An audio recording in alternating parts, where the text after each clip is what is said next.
pushing ahead against Hamas. They are making efforts to try to minimize civilian casualties. As Gazans struggle to live, prepare and prevent. It's been very difficult. As the effects of seasonal depression are starting to appear. Superhero action. Saving a man from a vehicle. These stories and more coming up on Newsbreak. Good morning, South Florida. I'm Julian Davis. I'm Samantha Gutierrez. Today is Friday, November 3rd, 2023. Live from the Lee Caplin School of Journalism and Media in North Miami. This is Caplin News. New calls from the White House this morning for Israel to try to minimize civilian death in Gaza.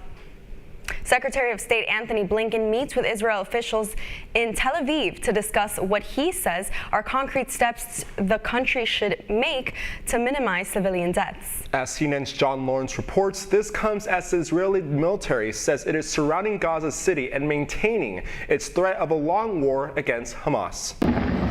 The skies of northern Gaza illuminated with flares and explosives Thursday night. The bombings, which started shortly after last month's Hamas attack on Israel, have devastated the region, leaving many sections in shambles and claiming more than 9,000 lives. The school was bombed and we got scared and kept crying. Then we kept walking, and went to the other school. It was very horrifying. We were scared. President Joe Biden and other U.S. officials are warning Israel that the global outcry about the humanitarian suffering in Gaza could make it difficult for Israel to move forward with its military goals. They are making efforts to try to minimize civilian casualties. That does not mean, and I did not say, that they aren't still causing some, that their operations aren't still causing some. They are, and each one's tragic. Meanwhile, the House of Representatives passed a bill that provides more than $14 billion in aid to Israel. The GOP-led bill rescinds funds that had been allocated to the IRS and would be separate from any legislation on aid to Ukraine. However, Senate Majority Leader Chuck Schumer says the bill is flawed. Instead, we will work together on our own bipartisan emergency aid package that includes aid to Israel, Ukraine, competition with the Chinese government, and humanitarian aid for Gaza. I'm John Lawrence reporting. Florida may not have seasons, but Washington, D.C. certainly does.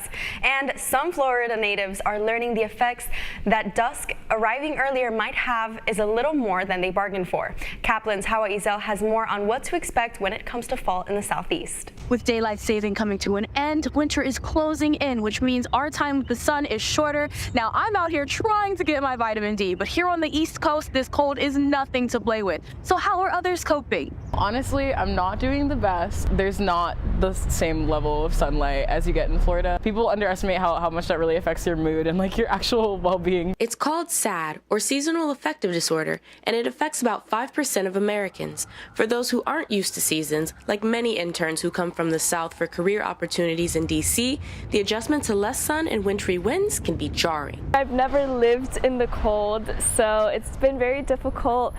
I've been struggling a lot, specifically just because the sun has been going away. Mentally, it's just been a little bit harder to focus. Ariel Siant, a nurse at Sibley Memorial Hospital in Washington, D.C., says that when it's too cold to catch sun rays outside, there are other ways to boost serotonin. Everyone's health and wellness journey will be different. Something I do is definitely work out. You know, exercising releases endorphins, so you're automatically going to be happier. She also says finding a hobby is a great way to get through the colder months. Just meeting new people, making friends, being in a different environment is all ways you can kind of like combat it and like trick your mind. In DC, one of the best ways to trick your body into thinking you're closer to the equator is a visit to the U.S. Botanical Gardens, which recreates tropical climates for the plants it features. Despite the jarring adjustments, interns like Brandon say they're grateful for the experience. Also, it's kind of like affecting me in a good way, because at least I can tackle this if I do end up living up north or anything like that. I know what to do. Now that is a gorgeous sunset, but it's not even 6 p.m. yet.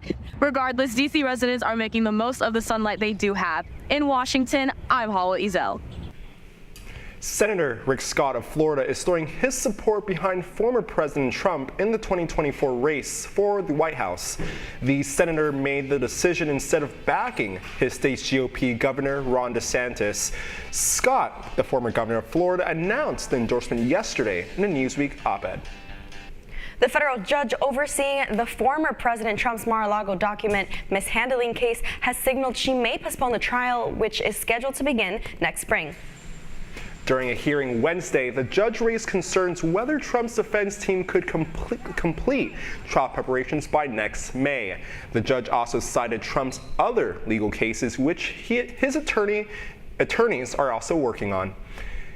It's a situation that will sound familiar to South Floridians. As Caplin's Paloma Pimentel reports, a project to restore a golf course in D.C. area has some residents and environmental groups in arms. Rock Creek Park in the nation's capital has one of the few public golf courses in the area, but golf enthusiasts say it's been neglected and needs some rehabilitation. They say 4 holes of the 18-hole course are unplayable.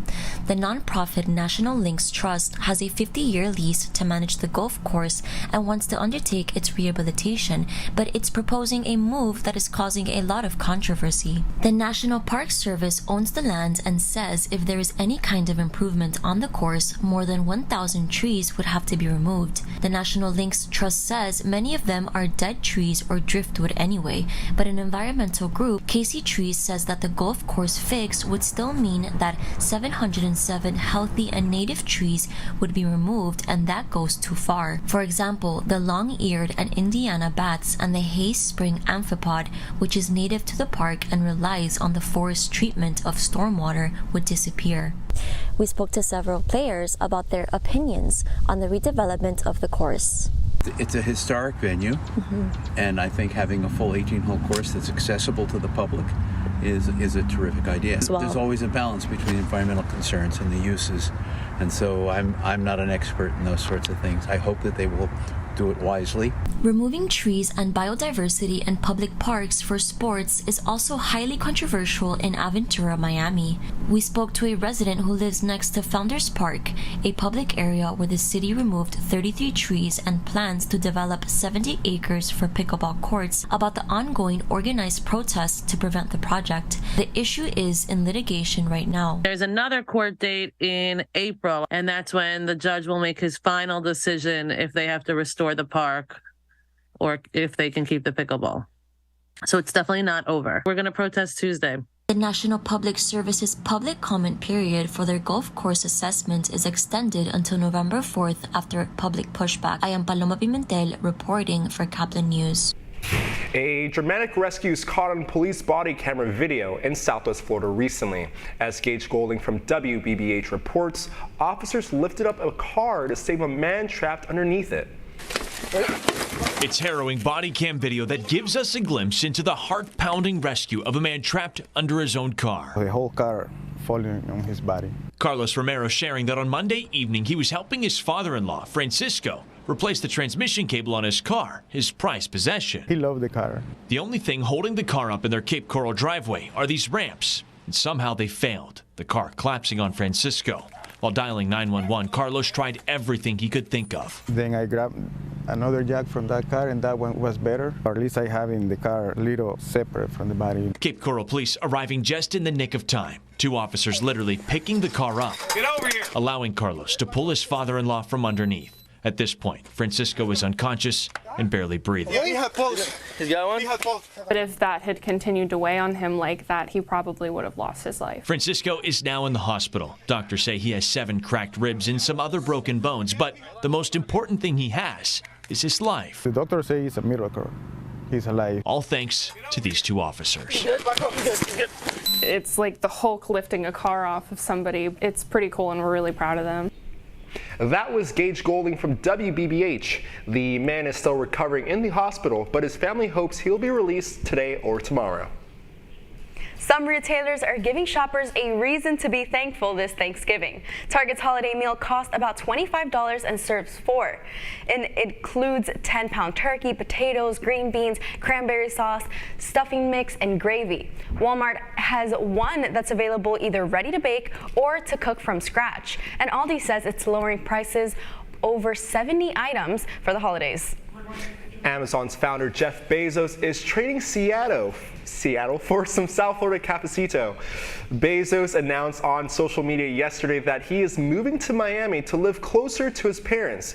Bezos is not new to South Florida. As a teenager, he was a student at Miami Palmetto Senior High School. The Panthers looking for a bounce-back win on the road. That's still ahead, and so is this story. Who's still alive, and that's gonna be watching the movie, and that was actually on set. It was very intimidating. A new movie highlighting the power of teaching. Class will be back in 2 minutes.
Radcliffe Art and Design Incubator is the velocity accompanying the fellow's rudder, as in a boat. Unless there is movement or action, the planned direction is of little consequence. We encourage the creative ideas into action, and from the experience of doing, we critically assess the feedback, adjust, and set out to rediscover the potentialities of an entrepreneurial mindset.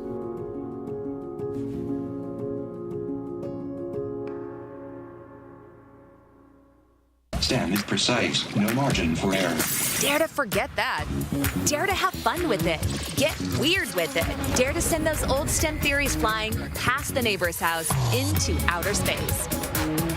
Dare to program something internet-breaking, record-breaking.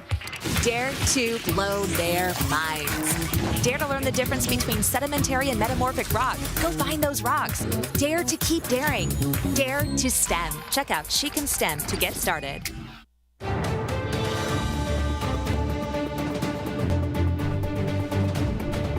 Aim to Inspire, a new film, tells the story of a teacher in a Mexican border town who is desperate to save students from neglect, corruption, and violence.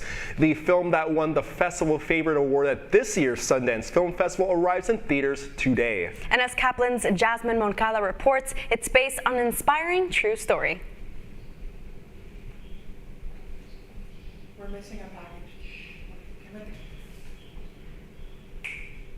The Panthers made a surprising comeback in Detroit. A series of 25 saves enabled them to dominate the Red Wings in their own arena. The Panthers will go on to face the Blackhawks tomorrow in Chicago. The final score in last night's game is Panthers 2, Red Wings 0. Fans remain hopeful that this will be a good season for the Cats. That's all the time we have for Newsbreak. I'm Samantha Gutierrez. And I'm Julian Davis. Get more news anytime at caplinnews.fiu.edu.